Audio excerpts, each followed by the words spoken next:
बिहार में आरजेडी पर लगातार परिवारवाद की राजनीति करने का आरोप सरकार और एनडीए के द्वारा लगाई जा रही थी, लेकिन ऐसे में अब बिहार के 4 सीटों पर उपचुनाव होने हैं और ऐसे में जो भी एनडीए के उम्मीदवार उतारे गए हैं उसमें कहीं ना कहीं सभी राजनीतिक दलों के नेता के सगे और संबंधी बताए जा रहे हैं, जो कि अब आरजेडी के लिए एक बड़ा मुद्दा बन चुका है। और इस पूरे मामले को लेकर के भी हमारे साथ बात करने के लिए आरजेडी के प्रदेश प्रवक्ता एजाज अहमद साहब हैं। इनसे बात करते हैं। सर, लगातार आरजेडी पर हमलावर एनडीए रहती थी कि परिवारवाद की राजनीति करते हैं, लेकिन अभी जो विधानसभा उपचुनाव 4 सीटों पे होना है उसमें जिस तरह के कैंडिडेट एनडीए के द्वारा उतारे जा रहे हैं, इस पर आप लोगों का क्या कहना है? देखिए, सबसे पहले तो जो परिवारवाद पर आरोप लगाते हैं, स्वयं को अगर परिवार से मुक्त रखते तब तो। परिवारवाद की राजनीति के वाहक बन चुके हैं एनडीए के लोग। भारतीय जनता पार्टी परिवारवादियों का श्रृंखला चला रहा है। जीतन राम मांझी जी अपने बेटा और अपने तो मंत्री हैं ही, अपनी बहू को जो गृहिणी थी उसको भी राजनीति में ला करके इमामगंज से लड़ाने का काम कर रहे हैं। सुनील पांडे, उनके पुत्र प्रशांत पांडे को भारतीय जनता पार्टी ने टिकट दिया, वो भी परिवारवाद के सदस्य हैं। और लगातार बिहार सरकार में जो उप मुख्यमंत्री हैं सम्राट चौधरी जी परिवारवाद के सदस्य हैं। यहाँ पर नितिन नवीन हैं, आपको ठाकुर जी हैं। लगातार एक श्रृंखला है और परिवारवादियों को प्रोत्साहित करने वाले लोग दूसरे पर आरोप लगाने से पहले अपने गिरेबान में झांक ले और अपने आप में आत्ममंथन कर ले कि वो क्या कर रहे हैं। इस तरह की राजनीति जो कहीं ना कहीं अपने द्वारा प्रोत्साहित किया जाता हो, वो दूसरे पर आरोप नहीं लगाते हैं।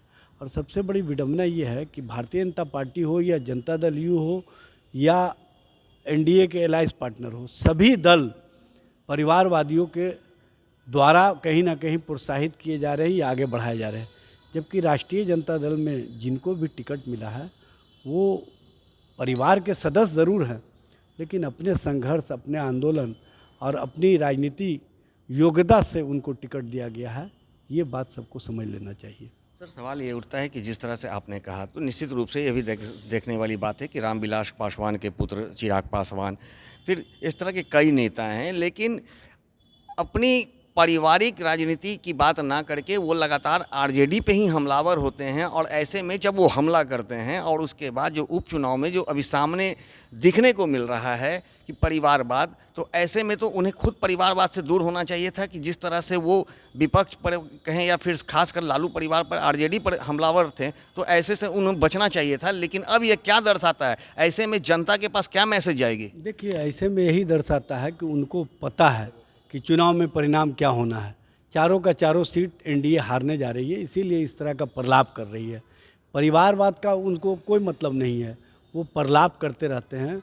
जनता के बीच में अपने आप को परसेप्शन की राजनीति के लिए खड़ा रखने के लिए इस तरह की बातें करते हैं।